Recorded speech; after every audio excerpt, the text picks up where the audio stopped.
You would have seen very high profile criticism from the likes of Raghuram Rajan and many others about the semiconductor policy. I interviewed him at the World Economic Forum in Davos, and I'll quote certain aspects of his philosophical arguments and get you to respond to it. The first is that you got a $10 billion PLI scheme in trying to make India a semiconductor manufacturing hub. 50% of the project costs for domestic production will be taken care of by the government.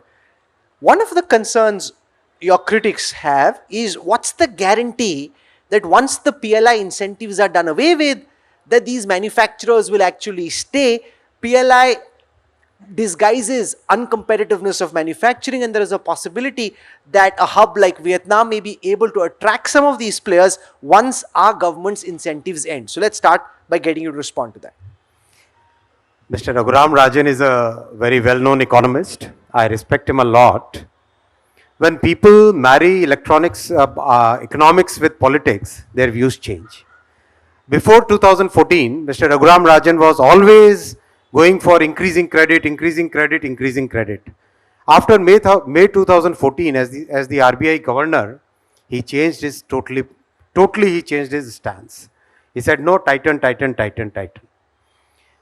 The person who says that we should not be promoting manufacturing in this country, would you take his argument seriously?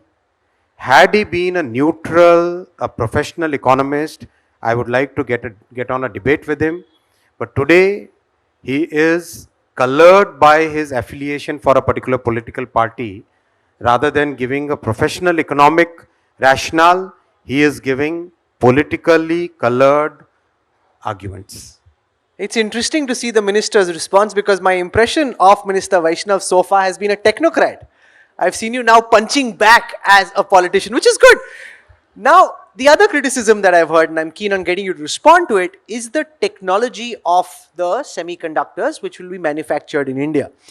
Now, from what we've heard from Vedanta Foxconn, initially they'll produce semiconductors which are 28 nanometers. Now, it's being said that already the world is at 5 nanometers, and by the time this manufacturing facility becomes live, 3 nm semiconductor chips could be in production. So the concern is that we're actually spending a lot of money or giving a lot of incentive for technology which will be dated by the time it gets started. This is a totally misplaced concern. If you look at the way semiconductor industry is evolving, and this is a development of last 4-5 years, right? Today, almost 52% of the total semiconductor market is in 3 sectors. What are those 3 sectors? First is electric vehicles, second is telecom equipment, third is power electronics. These are the 3 sectors in which semiconductors are having more than 50% of the demand today. And what are these sectors requiring? These sectors require higher voltage because they have to carry more current. So these are basically applications which are called high power applications, right? All these applications require semiconductors in the range of 35, 45, 60, those nanometers. So the entire world today is actually rebalancing their semiconductor manufacturing and getting more and more towards the higher nodes, because that is where the demand is. If you look at the US CHIPS Act, they have kept a special provision for the higher nodes, because everybody can see the future, the telecom revolution of 5G. It's a huge demand base, electrical vehicle demand. These are huge demand bases for semiconductor, and all these will be in the higher nodes.